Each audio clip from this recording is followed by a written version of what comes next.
Assalamualaikum warahmatullahi wabarakatuh. Bismillahirrahmanirrahim. Allahumma sholli ala Muhammad wa ali Muhammad. Allahumma la ilma lana illa ma 'allamtana innaka antal alimul hakim. Anak-anak sekalian, selamat bertemu lagi untuk pelajaran biologi. Ini pertemuan yang kedua ya.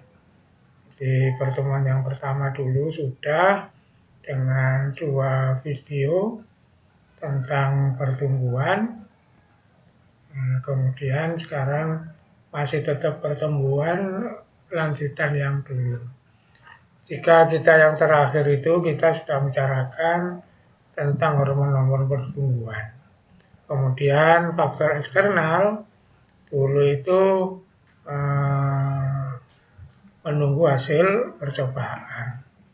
Karena kita nggak jadi melakukan percobaan, karena kita nggak bisa masuk, maka hari ini kita memakai percobaannya kakak kelas yang dulu. Jadi pakai percobaannya kakak kelas yang dulu, kita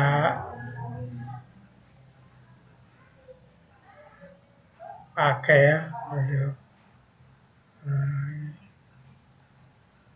Ini adalah hasil percobaan kakak kelas yang dulu.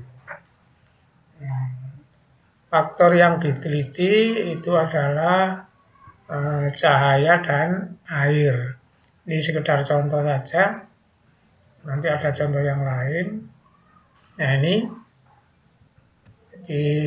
adalah hasil percobaan dari kelompok yang lain. Jadi ini lebih panjang, ini lebih pendek, gitu. Kemudian, nah ini juga, jadi ini hijau, ini putih, daunnya nanti kuning, ini daunnya kuning, lebih panjang, ini daunnya hijau, batangnya lebih pendek. Jadi nanti yang di sebelah sini itu adalah yang ditanam di luar yang terkena cahaya.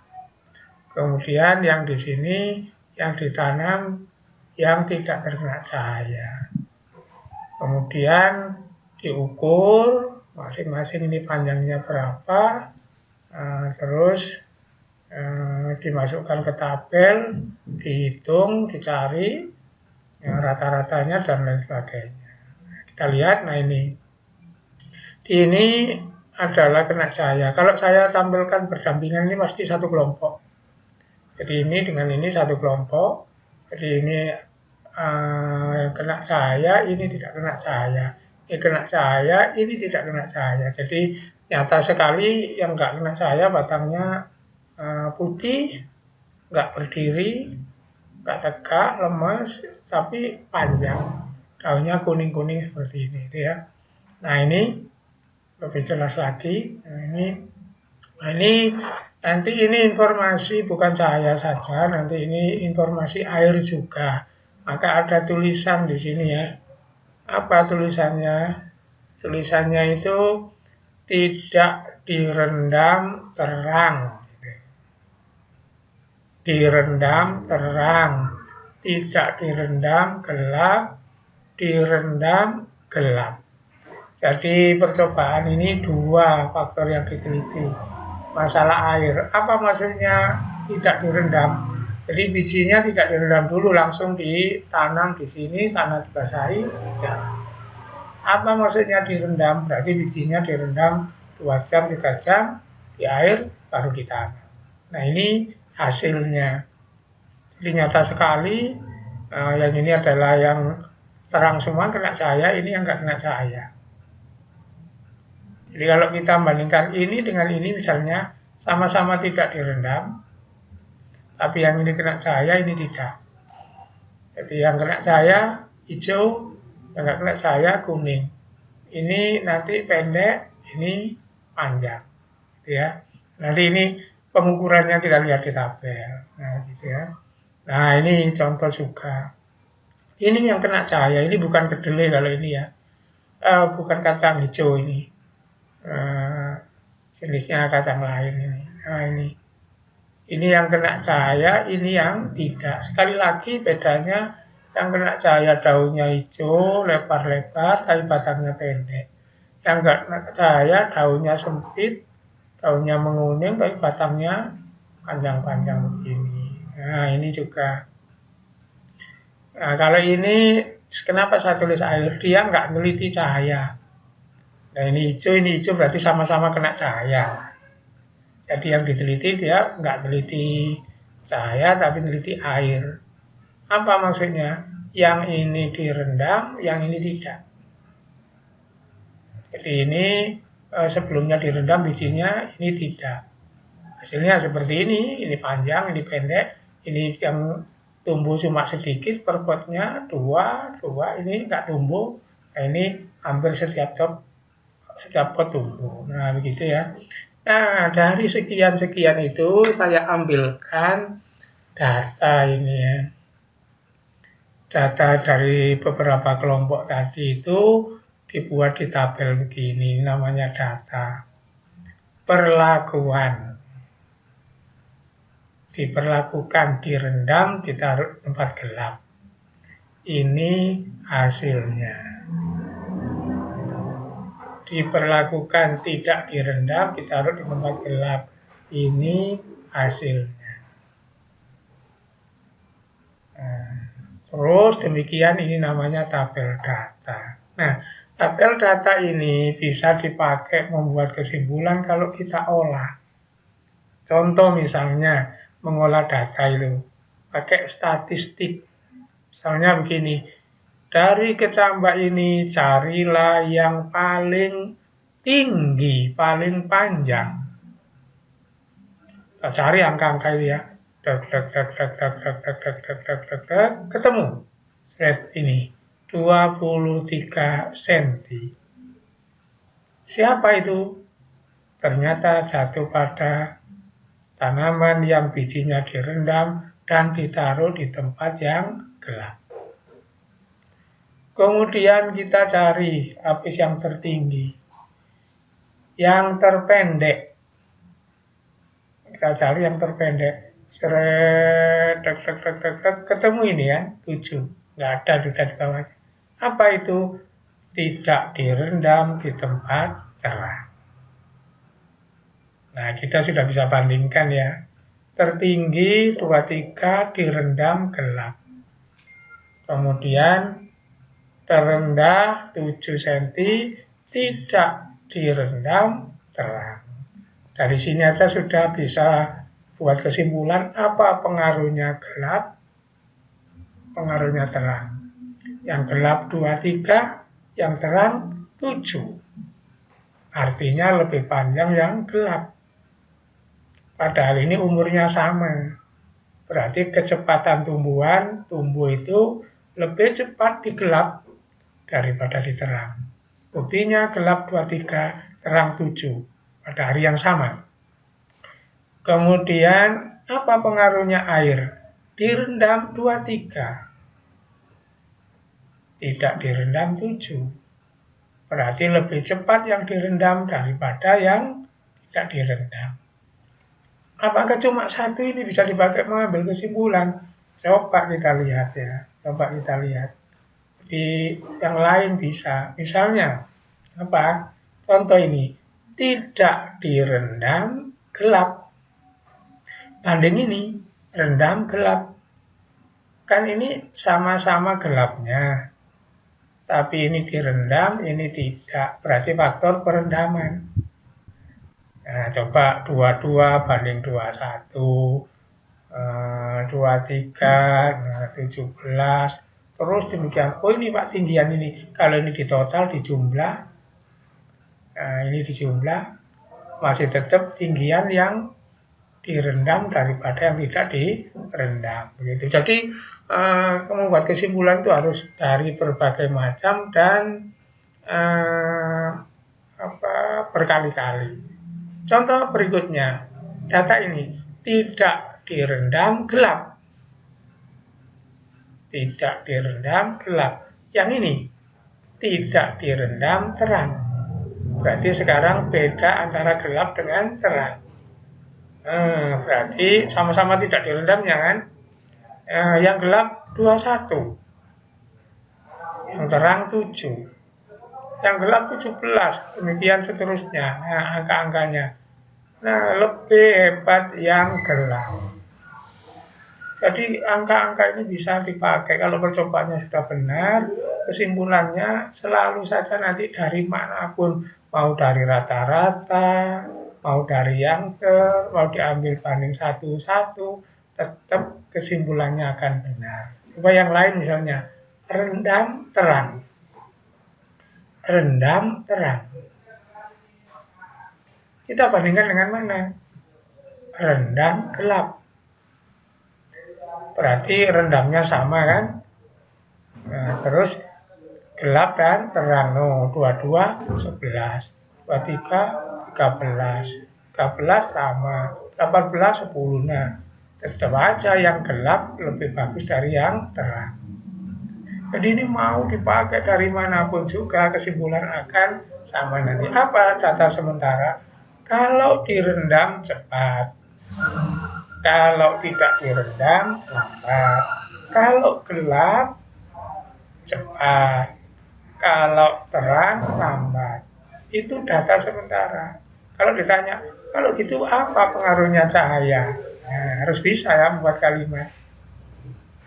Nah, harus bisa. Nah ini belum kesimpulan, ini masih catatan. Yang gelap lebih panjang daripada yang terang. Itu. Yang gelap lebih panjang daripada yang terang. Kalau saya tambahi, yang direndam lebih panjang. Nah, ini kurang berarti ya. Coba saya tambah dulu. Tambah dulu ya.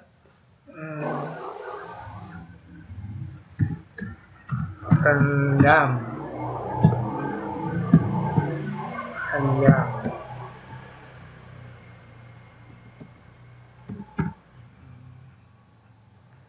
Terus tidak direndam.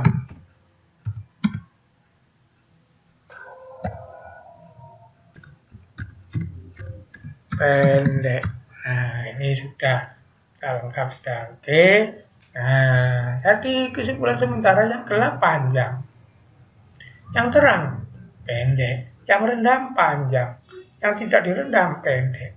Nah, kalau punya data seperti ini berdasarkan ini tadi, maka kalian bisa membuat kesimpulan. Apa kesimpulannya? Misalnya ada orang bertanya begini, apa pengaruhnya cahaya? Apakah cahaya itu mempercepat pertumbuhan atau menghambat? Ya, kita lihat ini. Gelap panjang, terang pendek. Berarti kalau ada cahaya kan pendek. Berarti cahaya menghambat pertumbuhan. Ya, itu hasil percobaan, kamu nggak boleh begini loh Pak. Setiap hari tumbuhan itu kan butuh matahari. Nanti kita bahas yang lain. Jadi ini fakta percobaan nggak bisa dibantah. Yang gelap panjang, yang terang pendek, maka kesimpulannya cahaya menghambat pertumbuhan. Begitu. Nah, kalau ditanya, kalau menghambat bagaimana pertumbuhan tumbuh-tumbuhan itu? Ya kita harus berpikir cerdas. Setiap hari kan ada matahari. Kenapa kok tumbuh? Ya harus cerdas dipikir. Apa contohnya berpikirnya? Sayangnya kita ini gak Zoom, jadi kamu nggak bisa ditanya. Apa contohnya misalnya begini, ada hari siang, ada hari malam. Maka tumbuhan itu tumbuh bukan pada siang hari, tapi pada malam hari. Gitu. Nah ini faktor air. Direndam panjang, tidak direndam pendek. Maka beda dengan cahaya. Kalau cahaya tadi menghambat, kalau air. Karena panjang, rendam berarti air mempercepat pertumbuhan. Bukan menghambat. Buktinya apa? Kalau musim kemarau, tanam-tanaman yang asalnya nggak ada tiba-tiba muncul semua. Itu bukti di alam raya begitu ya. Nah, begitu. Jadi kesimpulannya cahaya menghambat pertumbuhan. Air mempercepat pertumbuhan. Nah, sekarang mungkin kamu akan bertanya, loh, kalau cahaya itu menghambat, terus apa perlunya? Kita lihat data ini. keadaan tumbuhan. Ini ya, tumbuhan batang panjang berwarna kuning yang nggak kena cahaya ini. Yang kena cahaya, nanti batang lebih hijau. Jadi kita lihat gambar tadi. Nah ini. Jadi memang ini lebih panjang, tapi daunnya sempit. Ini memang lebih pendek, tapi daunnya lebar. Maka kita bisa ngomong, cahaya itu apa? Menghijaukan daun. Cahaya itu apa? Membentuk daun, melebarkan daun. Buktinya ini yang nggak kena cahaya demikian. Jadi cahaya itu membentuk daun, melebarkan daun. Tapi untuk memanjangkan batang itu malah dia merusak, gitu ya. Nah, gitu. Menghijaukan daun itulah yang nanti dikatakan membentuk klorofil. Nah, itulah kesimpulan dari pengaruh cahaya. Nah, kita lihat sekarang kita keluar dari praktek. Nah, hubungan perkembangan tumbuhan dengan cahaya. Sebagian besar morfogenesis tanaman dikontrol cahaya. Apa morfogenesis itu? Pembentukan bentuk ini, bentuk itu, jadi berbuah itu morfogenesis, berdaun morfogenesis, bukan tambah panjang ya, kalau tambah panjang itu pertumbuhan, gitu. Berbuah itu, berbunga itu morfogenesis, membentuk itu ya. Ternyata cahaya itu nanti diterima oleh pigmen. Oleh pigmen. Di cahaya matahari diterima oleh pigmen yang ada di daun, ada di bunga mungkin. Dia menerima cahaya karena itu disebut fotoreseptor. Nah, nanti pigmennya diketahui orang, diteliti, bernama fitokrom. Bernama kriptokrom. Nah, itu. Fitokrom ini menerima cahaya merah. Kalau kamu belajar tentang cahaya di pelajaran fisika itu kan cahaya itu berwarna, dibuktikan dengan kita nyemprotkan air ke udara dan dikenai cahaya. Itulah yang katanya timbul pelangi itu Michiko Ibinio itu. Kriptokrom menyerap cahaya biru. Nah, kemudian ada yang belum diberi nama, penyerap cahaya di daun, di batang, itu nyerap ultraviolet B. Itu. Nah, oke, kita teruskan. Nah, ini contoh. Ini yang kena cahaya, daunnya lebar, dia tapi pendek, daunnya hijau. Yang nggak kena cahaya, tinggi. Maka kesimpulan cahaya menghambat. Ini dihubungkan dengan hormon yang videonya sudah kalian setel itu ya. Jadi sebenarnya bukan cahayanya, hormonnya dirusak oleh cahaya, karena itulah tidak bisa tumbuh. Itu yang cerita belok dulu itu ya. Nah, kalau ada cahaya, ini menghijaukan daun, bentuk klorofil, melebarkan daun. Kalau nggak ada cahaya, daunnya tidak berklorofil. Itu ya. Oke, kita teruskan. Nah, ini cerita di kutub, baik kutub utara maupun kutub selatan. Tapi di bumi ini kutub selatan kosong ya. Negara itu paling selatan Australia sudah selesai.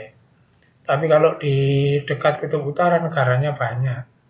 Soviet, Norwegia, Inggris itu di utara semua, Islandia, Finlandia gitu. Nah, negara yang di kutub itu nanti disebut negara temperate, tulisannya temperata. Apa? Negara yang musimnya 4. Musimnya 4. Nanti di sana itu pernah ada siang dengan malam itu nggak seperti di kita. Jadi kalau misalnya matahari lagi di utara Khatulistiwa, semakin ke utara, maka di Jepang, di Norwegia, Rusia itu musim panas. Nanti kalau matahari itu di selatan khatulistiwa, semakin jauh mereka musim dingin gitu. Di musimnya 4. Nah, sekarang saya ambil musim panas. Apa yang terjadi kalau matahari itu lagi ada di utara? Bagi negara Inggris yang ada di utara, siangnya itu lama. Gambar seperti ini. Jadi kalau dari sini ke sini itu 24 jam, maka dari sini ke sini misalnya 18 jam gitu. Ini ke sana 6 jam gitu. Apa artinya? Lebih lama siang daripada malam. Jadi jam 8 malam itu matahari masih ada, walaupun nggak panas. Makanya sekolah yang pinter, kalau sudah pinter nanti sempat-sempatkan, kalau punya uang banyak, sempat-sempatkan ke negara yang begini supaya pernah merasakan sensasinya ya. Ke Kanada misalnya, kalau musim panas dia siangnya lama. Makanya ada cerita itu kalau puasa di sana pas musim itu, waduh, soro itu ya. Soro itu puasanya 20 jam pernah, 18 jam. Nah, tapi sebaliknya nanti saya langsung turun ke bawah. Kalau negaranya di utara, pas mataharinya di selatan, maka siangnya mereka pendek, malamnya panjang. Apa ini? Ternyata ini direspon oleh tanaman. Jadi tanaman-tanaman di Finlandia, tanaman-tanaman di Islandia, Finlandia itu yang bikin api nuklia itu ya, itu di dekat kutub sana. Nanti tanaman-tanaman ini merespon keadaan matahari ini. Jadi dia akan merespon sama dengan di kita kalau musim hujan tiba-tiba rumput-rumput di jalan itu tumbuh semua. Nah, maka gitu itu merespon terhadap hujan. Nah, di sana ada merespon terhadap matahari. Karena kalau musim dingin mataharinya nggak ada di sana itu makanya jadi es semua. Nah, perhatikan. Nanti tanaman-tanaman ini begini misalnya. Misalnya ini ya, siangnya pendek, malamnya panjang. Nah, kok tanaman itu berbunga? Berarti dia bagus kalau kena matahari yang sebentar. Maka nanti ini diberi nama tanaman berhari pendek. Bahasa Inggrisnya nanti short day plant. Short day itu hari pendek, plant itu tanaman. Nah begitu. Nanti jika tanaman ini berbunga pada model demikian, harinya siangnya lama, kemudian malamnya sebentar, dia berbunga bagus. Ini gambarnya bukan, ini gambarnya cerita tentang short day. Maka dia dikatakan adalah tanaman yang long day plant. Jadi begitulah tanaman itu merespon matahari. Nah, ini terasa sekali bagi mereka yang hidup di belahan bumi utara atau selatan. Jadi tahu ini. Kalau di kita karena mataharinya ada terus kurang paham ada tanaman berhari pendek dan berhari panjang. Nah, kita lihat ya. Nah, ini tanaman hari panjang, long day plant. Berarti ini tanaman yang kalau siangnya lebih lama daripada malamnya, dia berbunga, dia tumbuh bagus. Tanaman hari pendek. Berarti ini ada tanaman yang kalau siang sebentar, malam panjang, dia berbunga. Itu ada tanamannya di Eropa sana ya, banyak gitu ya. Kemudian tanaman netral, artinya dia sama saja, mau pendek mau panjang harinya, dia tetap. Tapi ini jarang ya, maka tanaman begitu namanya tanaman yang netral. Nah demikian. Jadi ini short day plant, ini long day plant. Gimana memahaminya ini? Nah, coba ini diperhatikan ini. Nah, jadi nanti hitam ini adalah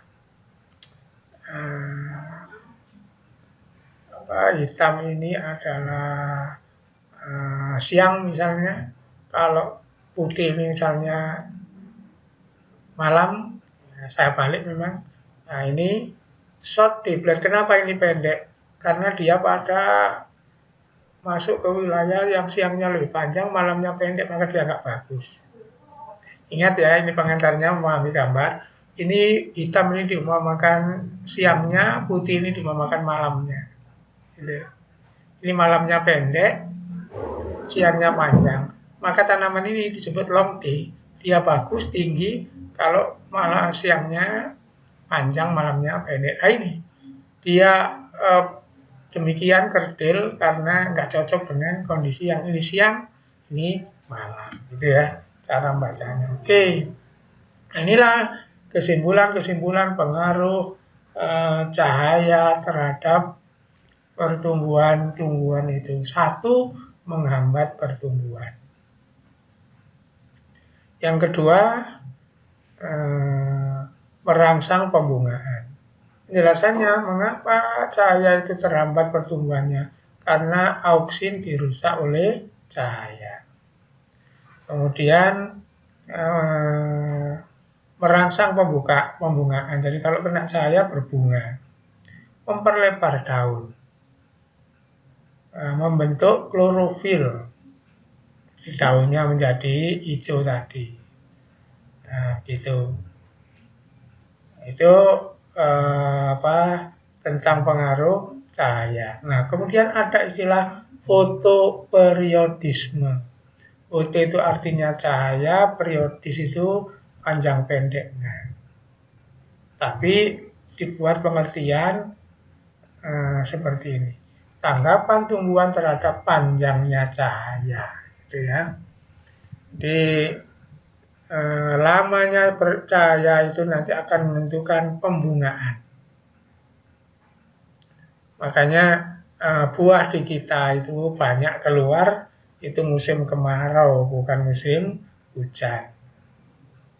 Coba buah-buahan itu kan banyak keluar di musim kemarau, meskipun ada di musim hujan cuma jarang. Ya, itu bukti berbunga, berbuah itu hubungannya dengan panjang cahaya. Kemudian apalagi tanggapannya tumbuhan, dormansi. Jadi kalau cahaya tinggi, tumbuhan itu istirahat. Apa contohnya? Biji nggak mau tumbuh, diam aja dia di sela-sela batu, sela-sela apa di tanah itu diam. Nanti kalau cahayanya kurang, airnya datang baru tumbuh. Jadi biji diam, nggak ngapain-ngapain itu namanya dormansi. Nanti kalau nggak ada cahaya, banyak air baru berkecambah. Gitu. Terus apa lagi tanggapannya? Internalisasi, bentuk daun, bentuk akar, bentuk batang, atau bahasa lain itu morfogenesis. Nah itulah tentang pertumbuhan. Jadi pertumbuhan kita selesai ya. Pertumbuhan itu sayangnya kita nggak bisa melakukan percobaan. Jadi dari video yang pertama kita sudah mempelajari pengertian pertumbuhan dan sebagainya. Dari video yang kedua itu macam-macam hormon. Nah, pertemuan sekarang kita menjelaskan pengaruhnya hasil percobaan orang lain, tapi pengaruh terutama tadi cahaya sama air. Pak, saya urut ke atas dulu ya, urut ke atas.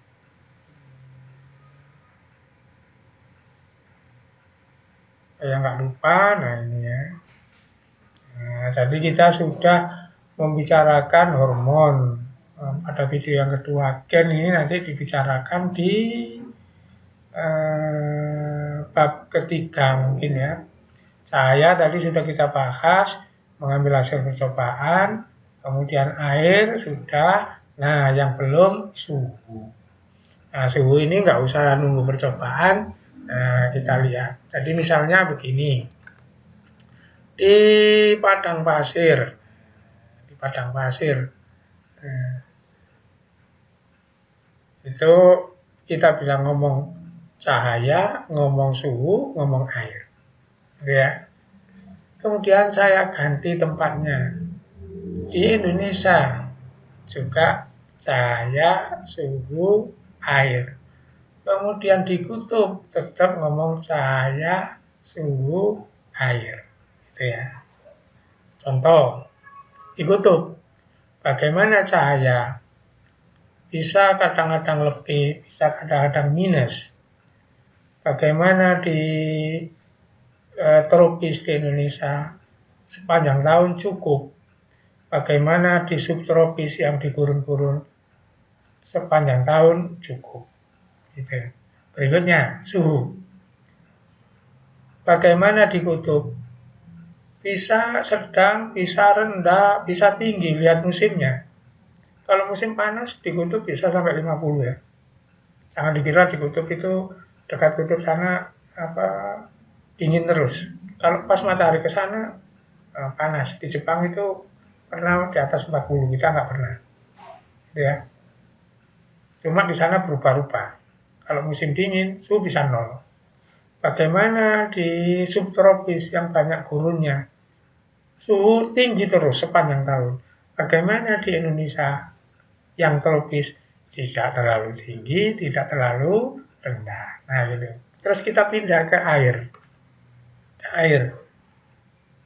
Bagaimana air di Indonesia? Air ini kita baca curah hujan. Cukup sepanjang tahun. Walaupun kita 1 tahun musim hujannya sekali, tapi air cukup, sungai-sungai ada. Bagaimana air di gurun? Yang kita tahu minim. Bagaimana air di kutub? Cukup. Nah, sekarang coba saya tanya kamu ya. Ini hubungannya dengan pengaruhnya pada pertumbuhan-tumbuhan. Langsung aja, pertumbuhan-tumbuhan yang paling hebat itu hutan. Di mana dunia ini yang paling banyak hutannya? Nah, gitu kan? Jawabannya di tropis kan? Itu ditentukan 3 ini. Cahaya cukup, suhu nggak rendah, nggak tinggi, kemudian air cukup. Sekarang saya pindah. Subtropis gurun. Kenapa kok tumbuhannya minim? Nah, ini dimainkan. Suhunya terlalu tinggi, airnya minus.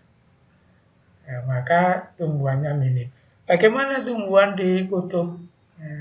Berkurang, nggak seperti di kita. Kenapa? Suhunya kadang terlalu rendah, walaupun airnya cukup, kemudian cahayanya bisa nggak ada. Makanya petani di Jepang itu, karena saya pernah melihat sendiri di sana ya, itu nanamnya nggak seperti kita. Kita ini setiap bulan bisa nanam, orang sana nggak bisa.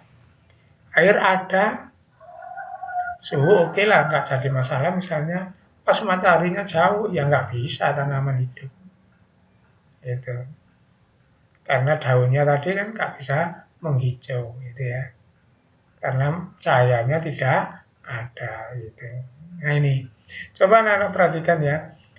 Kita nggak pernah ini ngomong tanah. Tidak pernah. Pak nanti di sini, iya.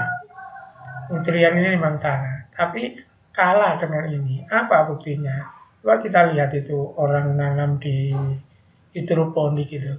Yang penting ada cahaya, ada air, suhunya diatur, sudah jadi. Makanya nanti kalau kita kebanjiran produk-produk pertanian dari negara yang aneh-aneh, nggak heran karena emang orang bertani bisa pakai ini. Pakai peralon, ada air, suhunya diatur, nutrien itu beli bahan kimia. Jadi suatu saat kalau misalnya negara Singapura tiba-tiba menghasilkan melon yang bagus, kita ya nggak terkejut, itulah ilmu namanya. Gitu ya. Oke. Jadi itulah kesimpulannya tentang pertumbuhan-tumbuhan. Nah, jadi diingat-ingat pertumbuhan-tumbuhan ini sebelum saya akhiri nanti kalau habis ini sudah waktunya ulangan satu bab begitu. Tapi nanti kalau jadwalnya nggak mungkin ya kita harus meneruskan bab lain. Kemudian berikutnya bisa ulangan gitu ya. Jadi ingat-ingat pertumbuhan ini pertama dulu itu ya definisi pertumbuhan, kemudian definisi perkembangan, ciri-ciri pertumbuhan, ciri-ciri perkembangan. Nah, begitu. Pertumbuhan sekunder, pertumbuhan primer, kemudian macam-macam hormon. Hormon ini fungsinya apa gitu ya. Demikian seterusnya itu nanti ulangan ditanyakan semua. Kemudian percobaan itu yang paling sering ditanyakan percobaan pertumbuhan itu faktor cahaya sama suhu. Tadi disimpulkan bahwa mohon maaf cahaya sama air. Cahaya itu menghambat pertumbuhan, tapi dia membentuk daun menjadi hijau. Air mempercepat pertumbuhan. Nah, nanti pertumbuhan dengan perkecambahan itu beda. Pertumbuhan itu tambah tinggi. Kalau berkecambah itu biji tumbuh pertama kali, bahasa Jawa cukul itu berkecambah. Nanti faktornya juga beda, dilihat di video yang pertama dulu. Saya kira untuk ini sudah selesai, nanti kita tinggal nunggu karena sudah selesai semua ulangan. Nanti karena kita jadwalnya harus menyesuaikan jadwal ya. Jadi nanti saya beritahukan ulangannya itu kapan.